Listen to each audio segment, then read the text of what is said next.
Welcome to the Srivastava classes. तो आज हम करने वाले हैं हमारी यूनिट फर्स्ट का चैप्टर 3, जिसका नाम है प्रयोजन मूलक हिंदी, कार्यालयीय हिंदी और विज्ञापन में हिंदी। तो देखो चैप्टर का नाम ही हमारा है प्रयोजन मूलक हिंदी, मूलक हिंदी। तो हम समझते हैं ये प्रयोजन मूलक हिंदी होती क्या है। इससे पहले मैं आपको बता दूं, यूनिट फर्स्ट के जो 2 चैप्टर है वो भी मैंने पढ़ा दिए हैं, जिनका लिंक आपको डिस्क्रिप्शन बॉक्स में मिल जाएगा। तो ये हमारा चैप्टर 3 है। अब हम स्टार्ट करते हैं अपना प्रयोजक मूलक हिंदी होता क्या है। तो देखो प्रयोजन मूलक हिंदी जो शब्द है, इसका प्रयोग अंग्रेजी के फंक्शनल हिंदी के पर्याय के रूप में किया जाता है। अब देखो पर्याय क्या होता है, पर्यायवाची शब्द, ठीक है ना। अब देखो इंग्लिश में यहाँ पे इस लाइन में सिर्फ इतना ही बोला, प्रयोजन मूलक हिंदी को इंग्लिश में फंक्शनल हिंदी बोलते हैं। क्या बोलते हैं? फंक्शनल हिंदी। अब नेक्स्ट मेरे पॉइंट बोलता है प्रयोजन का अर्थ होता है लक्ष्य। अब ये जो प्रयोजन शब्द है इसका मतलब होता है लक्ष्य, और मूलक जो शब्द हो गया इसका अर्थ होता है बेस, यानी कि आधार। तो प्रयोजन मूलक हिंदी का अर्थ होगा ऐसी विशेष हिंदी जिसका उपयोग किसी विशेष प्रयोजन के लिए किया जाए, यानी किसी विशेष काम के लिए किया जाए, लक्ष्य के लिए किया जाए। तो मैं एक आपको समझाती हूँ दूसरी लैंग्वेज में, मतलब इजी लैंग्वेज में। प्रयोजन मूलक हिंदी वो हिंदी हो गई जिसका उपयोग हम किसी विशेष काम को, मतलब किसी विशेष लक्ष्य को ध्यान में रखकर अगर हम किसी हिंदी का, मतलब हम हिंदी का इस्तेमाल कर रहे हैं तो उसको हम बोल देते हैं प्रयोजन मूलक हिंदी। देखो यार, आप अगर बिजनेस के लिए हिंदी का इस्तेमाल कर रहे हो तो वो हो गई आपकी वाणिज्यिक हिंदी, ठीक है ना। और अगर आप यही बोलचाल के लिए नॉर्मल काम, मतलब नॉर्मल बोलचाल के लिए हिंदी का इस्तेमाल कर रहे हो, वो गई आपकी व्यवहारिक हिंदी। यही आप किसी काम के लिए कर रहे हो तो हो गई आपकी कामकाजी हिंदी, ठीक है ना। तो इस तरीके से जो अगर आप अलग अलग पर्पस के लिए, मतलब अलग अलग काम के लिए हिंदी का इस्तेमाल करते हैं तो उसी को बोलते हैं प्रयोजन मूलक हिंदी, ठीक है। तो ये जो हमारी प्रयोजन मूलक हिंदी होती है इसको और भी बहुत सारे नामों से जाना जाता है। अब वो नाम क्या क्या है? तो कामकाजी हिंदी, व्यवहारिक हिंदी, प्रयोजनी हिंदी, प्रयोजन परक हिंदी, प्रयोगिकी हिंदी, प्रयोग परक हिंदी और दप्तरी भाषा। ये कुछ इसके मैंने बहुत सारे आपको नाम बता दिए कि प्रयोजन मूलक हिंदी को किन किन नामों से बोला जाता है। ये एक छोटा सा मैंने अभी आपको दिया है इसका इंट्रोडक्शन कि प्रयोजन मूलक हिंदी होती क्या है, मतलब इसकी डेफिनेशन दे दी एक तरीके से छोटी सी। अब हम देखेंगे कुछ परिभाषाएं जो हमें अलग अलग लोगों ने इसकी परिभाषाएं दी है प्रयोजन मूलक हिंदी की। सो डॉक्टर मोटूरी सत्यनारायण, इन्होंने एक डेफिनेशन दी है, जीवन की जरूरत की पूर्ति के लिए उपयोग में लाई जाने वाली हिंदी, यानी कि हम अपने जीवन की जरूरतों को पूरा करने के लिए जिस हिंदी का इस्तेमाल करते हैं उसको बोलते हैं प्रयोजन मूलक हिंदी। श्री राम प्रसन्न नायक ने बोला है, इन्होंने बोला प्रयोजन मूलक हिंदी के बजाय व्यवहारिक हिंदी कहना ज्यादा सार्थक समझा इन्होंने। यानी इन्होंने कहा कि मैं इस हिंदी को, यानी कि जिस हिंदी का इस्तेमाल हम अलग अलग पर्पस के लिए करते हैं, मैं उसको प्रयोजन मूलक हिंदी नहीं बोलूंगा, मैं उसको व्यवहारिक हिंदी बोलूंगा। तो इन्होंने ये बोल दिया। अब बात आती है डॉक्टर नगेंद्र तथा डॉक्टर ब्रजेश्वर वर्मा की। इन्होंने प्रयोजन मूलक शब्द को ही ज्यादा सार्थक माना। इन्होंने कहा हम व्यवहारिक शब्द का इस्तेमाल नहीं करेंगे, हम तो प्रयोजन मूलक शब्द को ही ज्यादा अच्छा मानते हैं। तो क्या था, डॉक्टर नागेंद्र और डॉक्टर ब्रजेश्वर ने बोला हम तो प्रयोजन मूलक शब्द को ही ज्यादा अच्छा समझते हैं। डॉक्टर नागेंद्र ने प्रयोजन मूलक हिंदी के अलावा अगर और कोई, मतलब डॉक्टर नागेंद्र ने कहा, इन्होंने कहा कि अगर प्रयोजन मूलक हिंदी के अलावा और कोई भी हिंदी है तो वो आनंद मूलक हिंदी है। इन्होंने प्रयोजन मूलक हिंदी के अलावा दूसरी हिंदी का नाम रख दिया आनंद मूलक हिंदी। और इन्होंने बताया कि हम आनंद मूलक हिंदी को भी, मतलब उसके भी हम विरोधी नहीं है बल्कि हिमायती है। इन्होंने कहा हमारी तरफ से आनंद मूलक हिंदी भी बहुत अच्छी हिंदी है जैसे कि प्रयोजन मूलक हिंदी। तो ये कुछ छोटी मोटी डेफिनेशंस मैंने आपको बता दी। अब हम पढ़ेंगे प्रयोजन मूलक प्रयोक्तियां। सबसे पहले मैं एक जो टर्म यहाँ पे आ गई है प्रयोक्ति, उसका मतलब आपको समझाऊंगी, ठीक है। तो प्रयोजन मूलक हिंदी के विभिन्न रूपों का आधार उनका प्रयोग क्षेत्र होता है। यानी कि देखो मैंने आपको बताया प्रयोजन मूलक हिंदी के अलग अलग रूप है, ठीक है ना, यानी कि इसके अलग अलग टाइप्स हैं। तो अब इसके टाइप्स किस आधार पे बनाए हैं, यानी कि मैं बोलूंगी इसके 10 टाइप है, तो किस बेस पर इसके आधार है, तो वो है प्रयोग क्षेत्र। यानी कि हिंदी का इस्तेमाल किस क्षेत्र में किया जा रहा है, यानी कि किस चीज के लिए किस क्षेत्र में हिंदी का इस्तेमाल किया जा रहा है, इस बेसिस पर प्रयोजन मूलक हिंदी को जो है टाइप्स या फिर विभिन्न रूप हैं। तो अलग अलग कार्य क्षेत्रों के लिए जिन भाषा रूपों का इस्तेमाल किया जाता है उन्हें प्रयुक्ति या फिर रजिस्टर कहा जाता है। तो देखो जिस कार्य क्षेत्र के लिए आप हिंदी के जिस रूप का इस्तेमाल कर रहे हैं वो हो जाती है उसकी प्रयुक्ति, यानी कि उन्हें क्या बोलते हैं, रजिस्टर। तो इस तरीके से प्रयोजन मूलक प्रयोक्तियां जो है वो 7 तरीके की, यानी कि 7 प्रयोजन मूलक प्रयोक्तियां जो है वो 7 है। अब उसमें पहली है साहित्यिक प्रयुक्ति, दूसरी हमारी वाणिज्यिक प्रयुक्ति, तीसरी कार्यालयीय प्रयुक्ति, 4th राजभाषा, 5th विज्ञापन एवं मीडिया भाषा प्रयुक्ति, 6th विधि एवं कानूनी भाषा प्रयुक्ति एंड 7th है हमारी वैज्ञानिक एवं तकनीकी भाषा प्रयुक्ति। तो इनके यूज के हिसाब से, यानी कि किस काम के लिए, किस कार्य क्षेत्र में हम हिंदी का इस्तेमाल कर रहे हैं, उसके हिसाब से यहाँ पर 7 प्रयुक्तियां बना दी गई हैं। ठीक है ना। प्रयुक्ति क्या होती है? अलग अलग कार्य क्षेत्र में हम भाषा के जिस रूप का इस्तेमाल करते हैं उसे बोलते हैं प्रयुक्ति। तो यहाँ पे सबसे पहले एक एक करके स्टार्ट करते हैं ना। सबसे पहले हम पढ़ेंगे साहित्यिक प्रयुक्ति। ठीक है। तो देखो, साहित्यों में कविता, नाटक, उपन्यास, कहानी, इन सब में, मतलब इन जैसी विधाओं में, इन सब चीजों में, कहानियों में, कविता में, नाटक में, उपन्यास में प्रयोग होने वाली हिंदी को बोलते हैं साहित्यिक प्रयुक्ति। देखो यार, यहाँ पे मैं यहाँ पे प्रयुक्ति बोलूं, या फिर मैं बोलूं भाषा, या फिर मैं बोलूं साहित्यिक हिंदी, एक ही बात हो गई। यानी साहित्यों में इस्तेमाल होने वाली भाषा, साहित्यों में इस्तेमाल होने वाली हिंदी, ये एक ही बात हो गई। ठीक है ना। तो साहित्यों में कविता, नाटक, उपन्यास, कहानी, इन सब में इस्तेमाल होने वाली जो हिंदी होती है उसको बोल देते हैं हम साहित्यिक प्रयुक्ति। साहित्यिक भाषा किसी भी भाषा की महत्वपूर्ण और प्राचीन भाषा होती है। तो देखो यार, साहित्य के अंदर जिस भाषा का इस्तेमाल किया जाता है वो बहुत ही ज्यादा महत्वपूर्ण और प्राचीन भाषा होती है। तो यहाँ पे हम साहित्य प्रयुक्ति में हिंदी भाषा की बात कर लेते हैं। ठीक है। नेक्स्ट हमारा वाणिज्यिक प्रयुक्ति। अब मैंने यहाँ पे लिख भी दिया है, वाणिज्यिक प्रयुक्ति बोलूं या फिर भाषा या फिर हिंदी। तो वाणिज्य यानी कि होता है बिजनेस। ठीक है। यानी कि बिजनेस के क्षेत्र में जो विशेष किस्म की भाषा का उपयोग किया जाता है उसे वाणिज्यिक प्रयुक्ति कहते हैं। यानी कि बिजनेस के क्षेत्र में आप जिस तरीके की हिंदी का या फिर जिस तरीके की लैंग्वेज का इस्तेमाल करते हैं उसको बोलते हैं वाणिज्यिक प्रयुक्ति। आधुनिक युग में वाणिज्यिक भाषा में निरंतर विकास हो रहा है। यानी कि आज के टाइम पे लैंग्वेज, यानी कि बिजनेस लैंग्वेज जो है उसके अंदर विकास होता जा रहा है। अब देखो यार, ये वाणिज्यिक प्रयुक्ति बोलूं, मैं बोलूं वाणिज्यिक हिंदी, तो ये किस तरीके की होती है? तो देखो, इसके अंदर जो शब्द भंडार होता है, यानी जो शब्दावली होती है वो थोड़ी बिजनेस से रिलेटेड होती है। लाइक मैंने बोला मुद्रा, ठीक ना, पैसा जो हो गया वो बिजनेस से रिलेटेड हो गया। या फिर आज के टाइम पे जो आप वो यूज करते हैं बिटकॉइंस वगैरह जैसी जो टर्म्स होती हैं, ठीक है ना। आपने बोला शेयर मार्केट, शेयर बाजार, तो ये कुछ ऐसे शब्दावली आ जाती है जो वाणिज्यिक हिंदी में इस्तेमाल होती है। या फिर मैं बोलूं जो वाणिज्यिक प्रयुक्ति की भाषा है उसकी शब्दावली हो गई। ठीक है। नेक्स्ट हमारा कार्यालयीय हिंदी भाषा या फिर प्रयुक्ति। तो देखो, कार्यालय यानी कि जो हमारे ऑफिसेज होते हैं, बिजनेस ऑफिसेज होते हैं, कामकाज में, कार्यालय कामकाज में जिस भाषा का इस्तेमाल किया जाता है उसे बोलते हैं कार्यालयीय भाषा या फिर प्रयुक्ति। तो जब से हिंदी को राजभाषा का दर्जा मिला है, हिंदी ने ये साबित कर दिया है कि वो कार्यालयीय कामकाज के लिए एक बेहतर भाषा है। क्यों? देखो यार, अगर हिंदी का इस्तेमाल ज्यादा किया जाएगा कामकाजी तौर पर, कार्यालयों में ज्यादा किया जाएगा, तो ये लोगों के लिए समझने में इजी होती है, तो जिससे कामकाज है वो बहुत अच्छे से हो जाएगा। तो इसलिए हिंदी ने अपने आप को प्रूफ करके दिखाया है कि मैं कार्यालयीय भाषा यानी राजभाषा के तौर पर भी बहुत ज्यादा अच्छी हूँ, और मुझे आप किसी भी रूप में इस्तेमाल करो, मैं हर रूप में आपके लिए बेस्ट। नेक्स्ट हमारा राजभाषा प्रयुक्ति। तो आजादी के बाद भारत जैसे विशाल देश की एकता और प्रशासन की सुविधा को बनाए रखने के लिए एक ऐसी भाषा की जरूरत महसूस हुई जिसके माध्यम से करोड़ों लोग अपनी फीलिंग्स और अपने विचारों का लेन देन कर सके, यानी कि विनिमय कर सके, एक दूसरे के साथ बांट सके। तो क्या हुआ, हिंदी को सक्षम समझकर कि हिंदी को इन्होंने इस लायक माना कि 14 सितंबर को इसे राजभाषा घोषित कर दिया गया। तो हिंदी को इतना ज्यादा सक्षम माना गया, इतना ज्यादा लायक माना गया कि इसे राजभाषा घोषित कर दिया गया हिंदी को। यहाँ पे जो 14 सितंबर आ गया फ्रेंड्स वो गलत है, वो राष्ट्रभाषा के लिए था, मैंने गलती से यहाँ पे लिख दिया, ठीक है ना। और इसके अंतर्गत हिंदी का उपयोग केंद्र सरकार के सभी कार्यालय, संस्थान, निगम, बैंक, आयोग और समितियों में किया जाता है। तो देखो, राजभाषा के अंतर्गत क्या आता है, जो राजभाषा है उसका इस्तेमाल केंद्र सरकार के सभी ऑफिस में, संस्थान में, बैंक, आयोग में और सभी समितियों में किया जाता है, क्योंकि हिंदी को एक राजभाषा बना दिया गया है। तो राजभाषा प्रयुक्ति क्या हो गई, हिंदी का इस्तेमाल राजभाषा के रूप में करना राजभाषा प्रयुक्ति हो गई।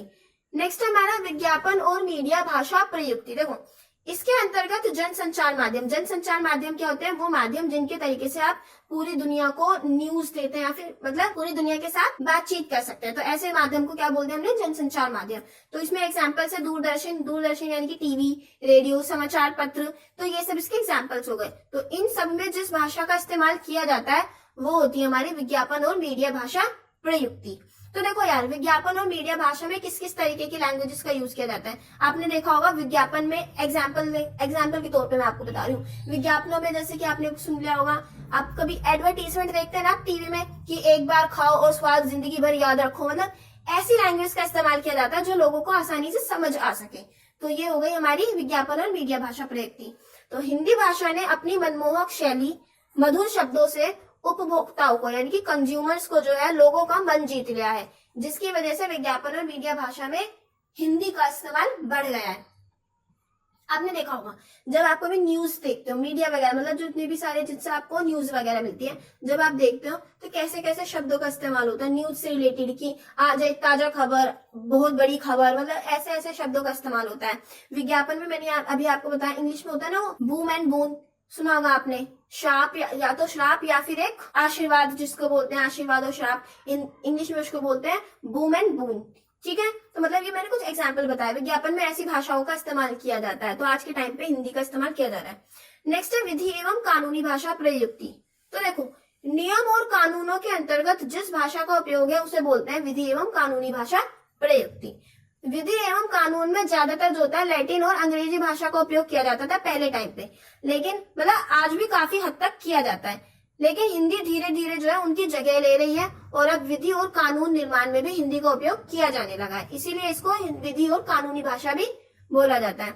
इसके अलावा हिंदी भाषा में काफी बदलाव किए गए और इसकी शब्दावली को भी बढ़ाया गया ताकि हिंदी को कानूनी भाषा के तौर पर और विधि निर्माण के लिए इस्तेमाल किया जा सके। नेक्स्ट है हमारा वैज्ञानिक एवं तकनीकी भाषा प्रयुक्ति। तो देखो, इस प्रकार की भाषा से मतलब है वैज्ञानिक और तकनीकी क्षेत्र में उपयोग होने वाली हिंदी, यानी कि साइंटिफिक फील्ड में और टेक्नोलॉजी के फील्ड में जिस तरीके की हिंदी का इस्तेमाल होता है वो कहलाती है वैज्ञानिक और तकनीकी भाषा प्रयुक्त। देखो यार, साइंटिफिक फील्ड में हिंदी का यूज करने के लिए अलग अलग टर्म्स आती है, साइंटिफिक टर्म्स निकाली गई है हिंदी में, और टेक्निकल फील्ड में यूज करने के लिए भी उसकी जो शब्दावली है वो अलग से बनाई गई है। विज्ञान और तकनीक में विकास के लिए मतलब विकास के साथ नई शब्दावली का भी विकास हो रहा है। तो देखो क्या हो रहा है, हिंदी में नई शब्दावली का विकास चल रहा है। जैसे जैसे विज्ञान और तकनीक के अंदर विकास हो रहा है तो हिंदी अपनी शब्दावली में भी विकास कर रही है, यानी कि उसकी जो शब्द भंडार है वो भी विकास कर रहा है। नेक्स्ट जो हमारा टॉपिक है वो है प्रयोजन मूलक हिंदी के उद्देश्य। तो अब हम इसके कुछ उद्देश्य देखने वाले हैं। तो पहला है विभिन्न भाषाओं के बीच संपर्क सेतु का काम करना, यानी कि ये जो एक प्रयोजन मूलक हिंदी है ये बहुत सारी भाषाओं के बीच में एक संपर्क सेतु का काम करती है ताकि लोग आपस में बात कर सके, अपने विचारों का विनिमय कर सके।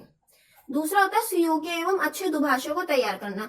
प्रयोजन मूलक हिंदी का एक उद्देश्य होता है अच्छे यानी कि योग्य और अच्छे दुभाषी, यानी कि ऐसे लोग जो बहुत ज्यादा लैंग्वेजेस बोल सकते हो, हिंदी इंग्लिश मतलब बोल सकते हो, इन्हें तैयार करना जो शासन संचालन और समाज की सेवा कर सके। तो ऐसे लोगों को तैयार करना भी प्रयोजन मूलक हिंदी का एक उद्देश्य है। दूसरा आता है भाषा के विभिन्न रूपों और शैलियों की जानकारी देना। तो प्रयोजन मूलक हिंदी का एक उद्देश्य ये भी है कि लोगों को, देश के लोगों को लैंग्वेज के अलग अलग जितने भी रूप होते हैं या फिर मैं शैली बताऊं उनकी जानकारी देना ताकि लोगों को हर रूप की, हर शैली की जानकारी हो और वो उनका इस्तेमाल कर सके। नेक्स्ट है वैज्ञानिक एवं तकनीकी क्षेत्रों में हिंदी के प्रयोग द्वारा उसमें योग्यता हासिल करना, यानी कि अगर हम वैज्ञानिक और तकनीकी क्षेत्र में हिंदी का इस्तेमाल करेंगे तो उससे क्या होगा, हिंदी की जो योग्यता है वो और ज्यादा अच्छी हो जाएगी, यानी कि हिंदी को और ज्यादा बढ़ावा मिलेगा और वैज्ञानिक और तकनीकी क्षेत्र जो है उसमें भी काफी ज्यादा तरक्की होगी। तो एक उद्देश्य ये भी है। नेक्स्ट है अनुवाद कार्य। अनुवाद का मतलब होता है ट्रांसलेशन। मैंने आपको फर्स्ट चैप्टर में भी बताया था। तो जो ट्रांसलेशन होता है यानी कि ट्रांसलेट करना, English to Hindi, Hindi to English, या फिर आप ट्रांसलेट करते हो उसको इंग्लिश टू स्पेनिश, ठीक है ना। तो ट्रांसलेट कार्य, ट्रांसलेशन को बढ़ावा देना ताकि इसके जरिए जो है सफल अनुवादक होते हैं ट्रांसलेटर्स, जो एक लैंग्वेज को दूसरी लैंग्वेज में ट्रांसलेट करते हैं। तो प्रयोजन मूलक हिंदी का काम होता है अनुवादकों को तैयार करना, यानी अच्छे अच्छे अनुवादक तैयार करना। तो ये भी प्रयोजन मूलक हिंदी का एक उद्देश्य था। तो ये कुछ उद्देश्य थे प्रयोजन मूलक हिंदी के जो मैंने आपको समझा दिए। नेक्स्ट जो आपका टॉपिक है वो है राजभाषा। राजभाषा क्या होती है मैं आपको ये समझाऊंगी, ठीक है। तो हिंदी भारत की राजभाषा है। हमारे भारत की जो राजभाषा है वो है हिंदी और इसका उल्लेख जो है संविधान में किया गया है, यानी कि संविधान में हिंदी को राजभाषा बोला गया। राजभाषा की भूमिका में हिंदी जो है वो केंद्र सरकार के ऑफिस में और देश के कानून की भाषा में और उच्च न्यायालय और उच्चतम न्यायालय को जोड़ने वाली भाषा है। यानी कि देखो राजभाषा कौन सी भाषा होती है, देखो मैं समझाती हूँ। राज का मतलब क्या होता है, यानी कि जो किसी चीज पर राज करे, और भाषा का मतलब लैंग्वेज। यानी कि देखो राज करने वाले जो लोग होते हैं अगर वो अपने काम काज की पूरी दुनिया में अपने काम काज के लिए जिस भाषा का इस्तेमाल करते हैं उसको बोलते हैं राजभाषा। तो यहाँ पे काम काज हमारे पूरे देश के ऊपर कौन राज कर रहा है, सरकार। तो सरकार अपने काम काज में जिस भाषा का इस्तेमाल करते हैं उसको बोलते हैं राजभाषा। तो जो राजभाषा की भूमिका यहाँ पे वो है हिंदी का जो इस्तेमाल है केंद्र सरकार के ऑफिसेज में किया जाता है, देश के कानून की भाषा में किया जाता है, और हाई कोर्ट और सुप्रीम कोर्ट को जोड़ने वाली जो भाषा होती है यानी हाई कोर्ट और सुप्रीम कोर्ट में भी हिंदी का इस्तेमाल राजभाषा की भूमिका में किया जाता है। समझ गए। नेक्स्ट है 1947 तक ब्रिटिश शासन के दौरान क्या था, देश की राजभाषा जो थी वो थी इंग्लिश, अंग्रेजी थी। 26 जनवरी 1950 को गणतंत्र का संविधान यानी कि हमारे भारत का जो संविधान था वो लागू हुआ, और संविधान में ये उल्लेख था कि हिंदी जो देवनागरी लिपि में लिखी जाती है उसे देश की राजभाषा बनाएंगे, यानी कि ये बोला उन्होंने देवनागरी लिपि में लिखी हुई हिंदी को हम देश की राजभाषा बनाएंगे। 1963 में राजभाषा अधिनियम जो था यानी कि राजभाषा से रिलेटेड एक्ट जो था उसे लागू किया गया, और इसका काम था हिंदी को एकमात्र राजभाषा घोषित करना, यानी कि इस एक्ट के द्वारा हिंदी को एकमात्र राजभाषा घोषित किया गया 1963 में। नेक्स्ट पॉइंट है, भारत में कई प्रदेशों में अंग्रेजी को हटाने के विरोध में काफी आंदोलन हुए। यानी कि देखो क्या हुआ, उस टाइम पे ये बोला गया कि अब हम अंग्रेजी को हटा देंगे, हमने राजभाषा बना दिया हिंदी को। तो भारत के ऐसे कई सारे प्रदेश थे, राज्य थे जहां पर इसके विरोध आंदोलन हुए कि नहीं अंग्रेजी को मत हटाओ, क्योंकि यार आज के टाइम पे भी काफी सारे ऐसे राज्य जिन्हें हिंदी इतनी अच्छी तरीके से नहीं आती है, तो वो हिंदी का इस्तेमाल इतने अच्छे से नहीं कर सकते थे, तो उन्होंने बोला अंग्रेजी को भी रखो। तो जिसके कारण क्या हुआ, इस अधिनियम में 1967 में यानी कि जो मैंने आपको राजभाषा अधिनियम बताया था 1967 में उसमें संशोधन किया गया, और ये बोला गया कि अंग्रेजी को भी हम सह राजभाषा के रूप में बनाए रखेंगे, यानी कि इसको खत्म नहीं करेंगे इसके इस्तेमाल को। सह राजभाषा यानी कि राजभाषा के साथ जो लैंग्वेज यूज होती है, यानी कि हिंदी के साथ साथ अंग्रेजी को भी राजभाषा बना दिया गया। तो ये जो था ये संशोधन किया गया 1967 में। राजभाषा का मतलब होता है वो भाषा जिसके माध्यम से राजकाज के सभी काम किए जाते हैं, यानी कि सरकार द्वारा जितने भी कामकाज होते हैं जिस भाषा में किए जाते हैं वो होती है राजभाषा। राजभाषा घोषित किए जाने के कारण हम सरकार से सिर्फ दो भाषाओं में यानी कि हिंदी या फिर अंग्रेजी में ही पत्राचार कर सकते हैं। यानी अगर हमें सरकार को कोई पत्र लिखना है, किसी बारे में जानकारी देनी है, तो हम या तो सिर्फ हिंदी का इस्तेमाल करेंगे या फिर इंग्लिश का करेंगे। इसके अलावा हम और किसी भाषा का इस्तेमाल नहीं कर सकते हैं। हिंदी को राजभाषा घोषित करने का जो आधार था वो ये है कि इसे बहुभाषी देश में यानी कि हमारे बहुभाषी देश में भारत में, देखो भारत के अंदर बहुत सारी भाषाएं बोली जाती हैं, इसलिए इसको बोलते हैं बहुभाषी देश। तो इसके अंदर हिंदी जो है वो संपर्क सूत्र का काम करती है, यानी कि लोगों को एक साथ उनके मतलब उनके बीच में संपर्क बनाने का काम करती है हिंदी भाषा। तो इसीलिए हिंदी को राजभाषा घोषित कर दिया। राजभाषा का तात्पर्य है जो मतलब राजभाषा का जो तात्पर्य है वो राज्य के 3 प्रमुख अंगों की भाषा से है, यानी कि राजभाषा का इस्तेमाल 3 प्रमुख अंगों की भाषा के रूप में किया जाता है, संसद में, अदालतों में और प्रशासन यानी कि सरकार में।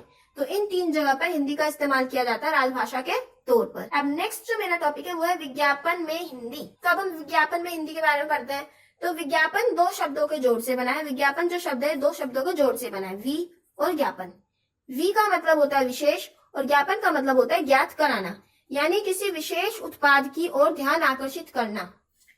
कोई एक ऐसा प्रोडक्ट किसी मतलब उस प्रोडक्ट की ओर ध्यान आकर्षित करना, उसके बारे में जानकारी ज्ञात कराना यानी कि इंफॉर्मेशन देना और उसके बारे में सूचना देना, उसी को क्या बोलते हैं, विज्ञापन। वो विज्ञापन कहलाता है। विज्ञापन अंग्रेजी के एडवर्टाइजिंग शब्द का हिंदी रूपांतर है, यानी कि एडवर्टाइजिंग शब्द को हिंदी में विज्ञापन बोलते हैं, जो लैटिन भाषा के एडवर्टर से लिया गया है। और ये जो एडवर्टाइजिंग शब्द है ये लैटिन भाषा के एडवर्टर शब्द से लिया गया है।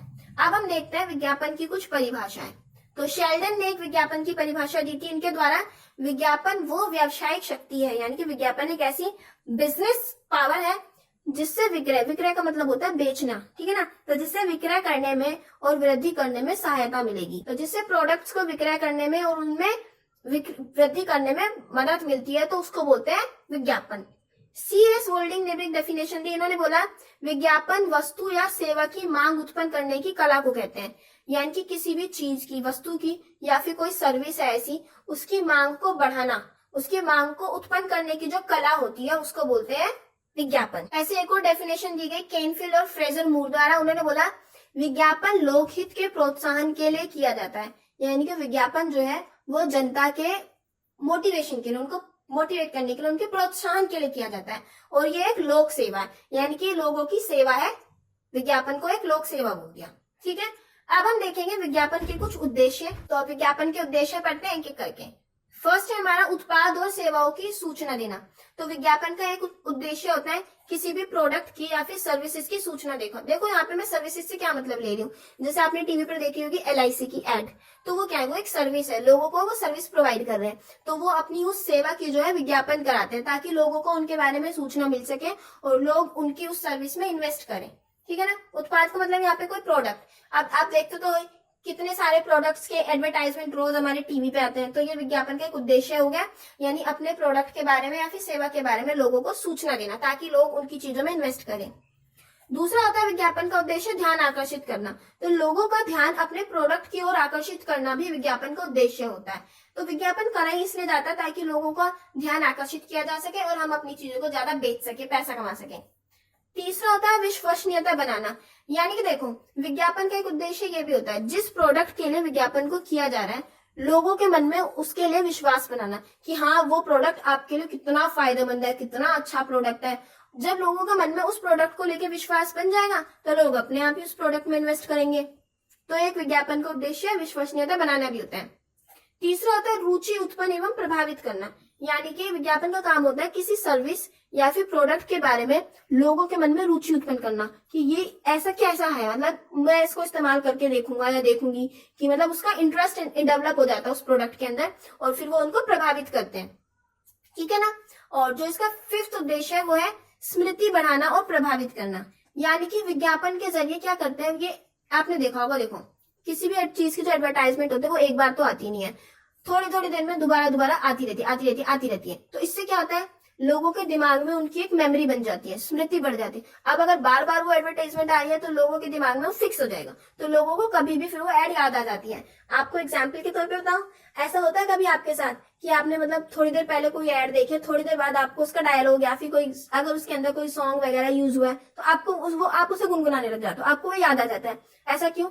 क्योंकि विज्ञापन वाले चाहते हैं कि आप उनकी एड को हमेशा याद रखो, आपकी एड उनके दिमाग में फिक्स हो जाए। इससे क्या होगा, जब आप उस प्रोडक्ट की एड को या फिर दिमाग में फिक्स हो जाएगी तो आपको वो प्रोडक्ट याद रहेगा, उससे आप उस प्रोडक्ट को खरीदेंगे। ठीक है।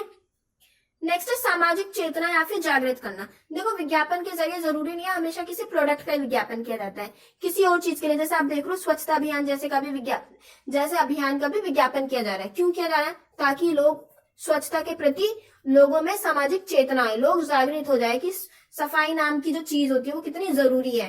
तो हमेशा विज्ञापन को किसी उत्पाद या सेवा के लिए नहीं किया जाता, इसे लोगों में समाज में चेतना जागृत करने के लिए भी किया जाता है। नेक्स्ट होता है क्रय इच्छा उत्पन्न करना। यानी कि चीजें खरीदने की जो इच्छा होती है लोगों में वो उत्पन्न करना। अगर बार बार किसी एक चीज की एड दिखाई जाएगी, एडवर्टीजमेंट किया जाएगा, तो लोगों के मन में इच्छा होती है, लोगों को लगने लगता है कि हाँ यार ये प्रोडक्ट अच्छा है, हम इसे खरीदेंगे। नेक्स्ट है उत्पाद की छवि निर्माण करना।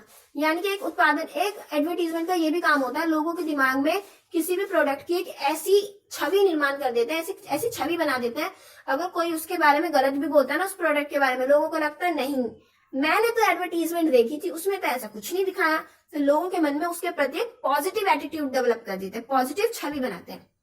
नेक्स्ट होता है फुटकर व्यापार बढ़ाना। देखो यार अब ये जरूरी नहीं है कि जो एडवर्टीजमेंट होता है वो हमेशा बड़ी बड़ी कंपनियां करती हैं, कभी कभी छोटे छोटे फुटकर व्यापार वाले जो लोग होते हैं जो फुटपाथ वगैरह पे बिजनेस करते हैं वो भी अपना एडवर्टीजमेंट करते हैं। क्यों? ताकि वो अपना व्यापार बढ़ा सके। अब जो मेरा नेक्स्ट टॉपिक है वो है विज्ञापन के गुण।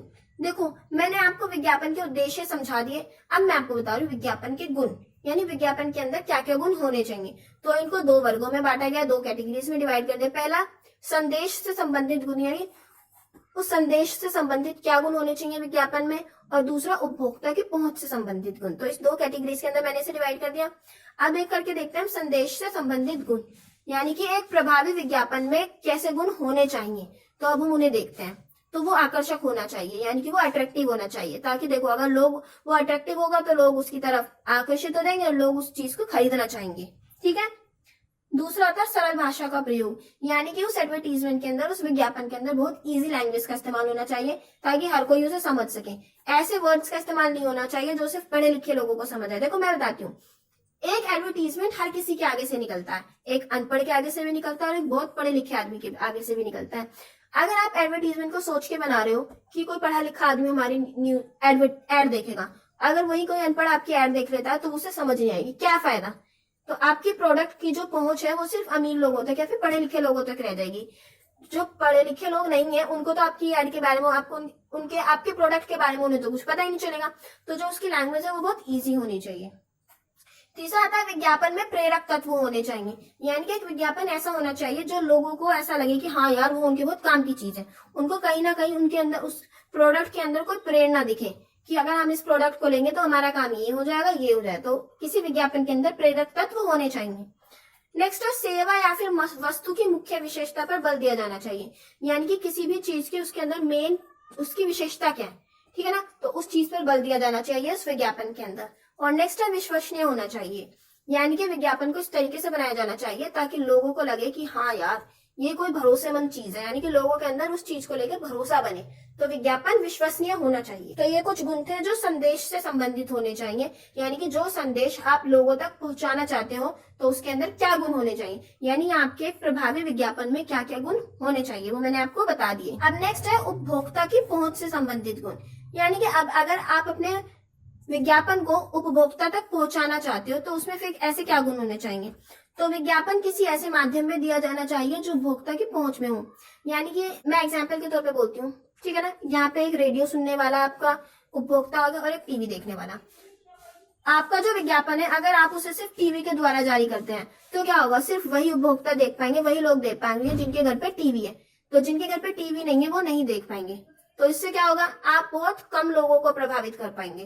तो विज्ञापन जो है ऐसे माध्यम से दिया जाना चाहिए जो उपभोक्ता की पहुंच में हो।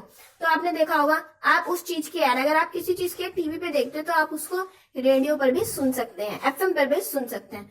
तो इससे क्या हुआ, उपभोक्ता की पहुंच में वो ऐड आ गई, और अगर वो ऐड जो है उपभोक्ता तक जा रही है तो उपभोक्ता उस चीज को खरीदने में इंटरेस्टेड हो जाएगा। नेक्स्ट है बार बार विज्ञापन को दोहराया जाना चाहिए, जिसको बोलते हैं बारंबारता। यानी देखो एक समय अंतराल में एक ऐड को कितनी बार दोहराया जा रहा है उसको बोलते हैं बारंबारता। तो बार बार किसी ऐड को दोहराया जाना चाहिए ताकि उस ऐड की जो मेमोरीज है वो लोगों के मन में छप जाए और लोगों को उस प्रोडक्ट को लेके लगे कि हाँ हमें खरीदना है। नेक्स्ट है विशिष्ट समय पर प्रसारित किया जाना चाहिए, यानी कि समय अनुकूलता। यानी कि देखो क्या आता है, हर थोड़ी थोड़ी देर में यानी कि उस ऐड को प्रसारित मतलब किसी समय पर उस ऐड को प्रसारित किया जाना चाहिए एक पर्टिकुलर टाइम पर। तो ये भी एक बहुत ज्यादा जरूरी गुण हो गया जो उपभोक्ता की पहुंच से संबंधित होता है, वो भी बता दिए। तो ये वाला जो आपका चैप्टर था ये फिनिश हो गया। देखो अगर आप इस अपनी बुक से देखोगे तो आपको समझ नहीं आएगा, बहुत ही ज्यादा डिफिकल्ट है। अब मैंने आपके नोट्स बनाए, मुझे पता है मुझे बहुत ज्यादा दिक्कत हुई है आपके लिए ये थोड़ा बहुत कंटेंट निकालने में मुझे 2 दिन लगे हैं। तो अगर आपको बुक से भी पढ़ना है आप बुक से भी पढ़िए, मेरे नोट्स भी पढ़िए, आपको बहुत ज्यादा अच्छे से समझ आ जाएगा और आप अपने एग्जाम में एक्सपेंड करके लिख सकते हैं। देखो यार मैं ये नहीं कह रही मेरे नोट्स सफिशिएंट है, ठीक है ना, क्योंकि देखो आपको लिखना होता है एग्जाम में कम से कम 3 से 4 पेज, ठीक है, तो उसके लिए आपको थोड़ा सा एक्सपेंड करके लिखना पड़ेगा। बट हाँ मैं आपको समझाती इतने अच्छे से हूँ कि आप उसको आराम से एक्सपेंड करके लिख सकते हैं। तो अगर आपको समझने से रिलेटेड कोई भी डाउट है, आपको कोई चीज नहीं समझ आती है तो आप मुझसे कमेंट बॉक्स में कमेंट करके अपना डाउट क्लियर कर सकते हैं। और अगर आपको वीडियो पसंद आती है तो please like share and subscribe the channel. Thanks for watching, see you in the next video.